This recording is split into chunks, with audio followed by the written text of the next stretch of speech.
It's May 11th and I thought I would do a freezer to fridge update. I will splice these together. I did mention fans in the last video. I just want to reiterate that. We have a vaccine, CD&T vaccine for the goats, and we have had to replace that twice. Once because it got too warm for too long, and once because it froze, and that's at the top of the fridge. So don't try this without installing fans. We're building an entire homestead and we just have not had time yet to get to the fan project. But what I would say is put spacers in the bottom of the freezer so that the things aren't going to sit directly on the bottom and install, I would say, 2 different fans, one on either end, beneath that spacer if you want to do this. I would also probably, honestly, 2 to 4 fans is probably ideal for this.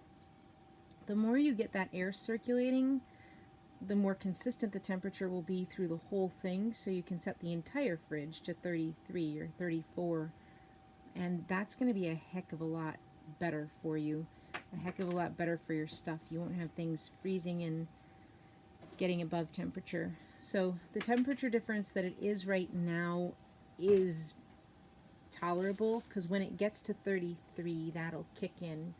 So 40.1 is not a big deal, but the temperature difference gets wider than that. And I noticed that that issue compounds the more food you have inside of it. So just don't try this without the fans if you actually want to keep, a normal refrigerator's worth. And I would also add, it's not as convenient as a traditional fridge, but it's absolutely tolerably convenient. So the containers that we've showed in previous videos hold enough, and if you just keep those so that they're not overflowing, then you can pull them out and close the door, and that's reasonably convenient for working with. But it is definitely more convenient to have a traditional standing fridge where you can just reach in. So know those things about this, and hopefully we'll be able to share a video of the fan installs, but if we can't, there are videos of that out there. The reason why we might not, you'll see that we brought home our freezer from Michigan. We also brought home a lot of things for the kitchen from Michigan, and so right now we're finding their homes.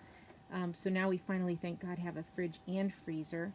But we plan on bringing in a lot of meat chickens because we need to feed our family, but on top of that, we need them to take the ticks down in the yard. So those 2 things mean that we'll probably do a big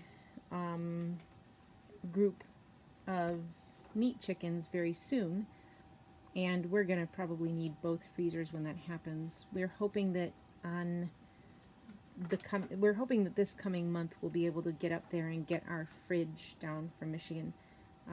The fridge will require a flatbed trailer, and that is the reason we haven't done it yet. Bringing everything into this tiny space wouldn't have worked if we'd done it all at one time.